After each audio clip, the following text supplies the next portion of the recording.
the Focusrite Sapphire range. The only interfaces with Focusrite pre's.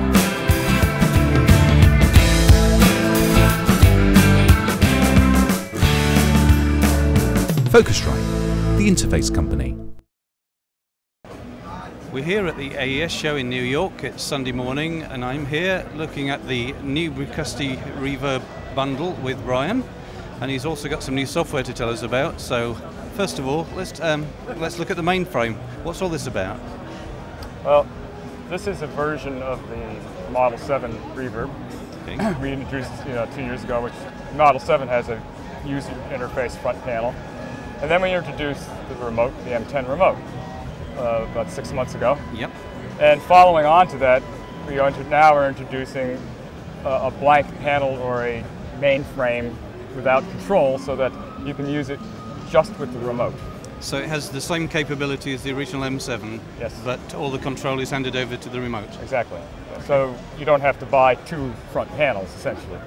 So someone wishing to have a remote-based system can just buy, be more cost-effective and have a mainframe that goes into a typical machine room and control it from the M10 remote. And you can add, as with any M7 or M7M, you can have up to 8 of those controlled by the M10. And of course, it's compatible with anybody's M7, so someone who wanted to upgrade and add it to their system, they can add it, as I show it here, to an existing M7, and I can control the M7 or I can control the M7M through the M10. Now, this Reverb of yours has got a reputation for sounding incredibly natural, especially the simulations of real spaces. Yes. But I believe in version 2 you've included some settings now that are more overtly synthetic sounding, right, to recreate what we would call a vintage reverb sound? Yes, yeah. One of the thing we did in our, we call our version 1, or is we made an algorithm that tried to solve all of the inherent issues or problems of typical synthetic algorithms over the past 30 years or whatever, how long people have been doing them. So we made a platform that was really capable of solving a lot of the mathematical problems, and therefore the end result is that it sounds more natural, and the density and resolution is much higher, and people say, oh, that sounds very natural. Now we we didn't really make it so that we were really after something so natural, but the end result is that was the end result, because you fixed all the artifacts, the ringing, the hissing, the loops and things, so it just sounds more natural.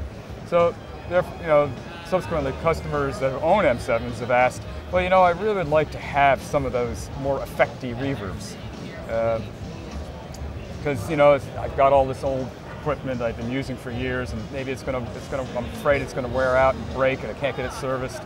So, you guys are gonna do something. So, we went back and said, okay, we now worked on a version 2 algorithm that incorporates some of the older techniques of filters and modulation algorithms. So it mimics more of the classic, old classic style reverbs, yet the backbone of the whole system is far higher resolution. So we don't have all of the problems of the older units, of the ringing and spoinging and out of control things, but we introduced this as an effectful, basically a reverb effect more than a natural sound. So these are the old textural sounds which you've brought up to date in a way. Yes, yeah. So and our approach is always to keep things very simple, and then to simplify them so that within a parameter like our diffusion control in version 2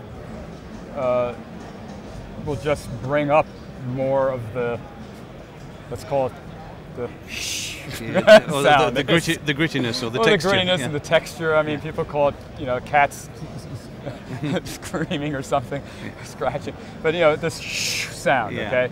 So, and there's a reason why algorithms have that sound. And we purposely didn't do that in version 1 because we wanted to eliminate that to get a more natural, clear sound. Yeah. So we introduced these parts back in so that you can introduce this as an effect, especially useful on vocal tracks. It makes them kind of really bright, and then introduce a modulation that's that's different than our version 1 modulation.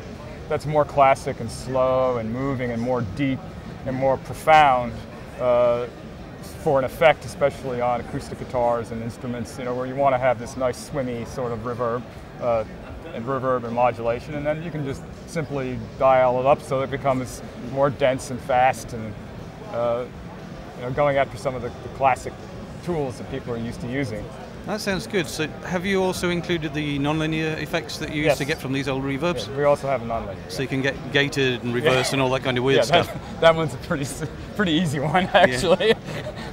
People, you asked for it. People asked for it. So we've got that kind of an algorithm here that just is basically a bunch of taps that go puff and they shut off. Very simple one. But so are you shipping now, or is there still work to be done? We're shipping the M7M right now. We're just starting to ship that. It's just this is the first launch of it at the show. The version 2 is still under work. Some more work to be done. Basically, preset tuning. So over the next 2 weeks, I'll be tuning up and going through all the presets and getting our presets together, and then we'll be able to release it into production and also release it to all our customers. So it'll be sometime in November? Yeah, it should be within a month. I don't see any reason right now we can't get it done in a month, because everything is working correctly in the algorithm. We don't have any issues with it. It's really just getting the presets done, getting the manual fixed up, all the little things, and then getting it out. And we also give that free charge to our customers.